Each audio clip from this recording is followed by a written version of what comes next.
Today I want to go over the single arm pull down. This is a great movement to isolate your lats, rhomboids, traps, and get secondary work into your biceps. This can be done seated like here or on a lat pull down machine that has a seat. Start by grabbing the grip overhead at full extension. Then you're going to want to retract your shoulder blades back and down before initiating the movement to set your shoulder.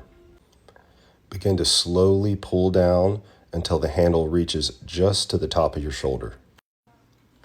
You can hold at the bottom to increase the time under tension. Then you're going to slowly reverse the movement until you're back at full extension.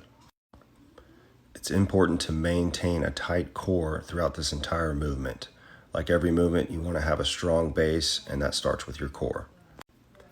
You also want to avoid leaning back and trying to gain momentum by jerking the weight down to your chest. The goal here is to isolate these muscles in your back and not gain an advantage by recruiting other muscle groups. Remember, slow and controlled movements.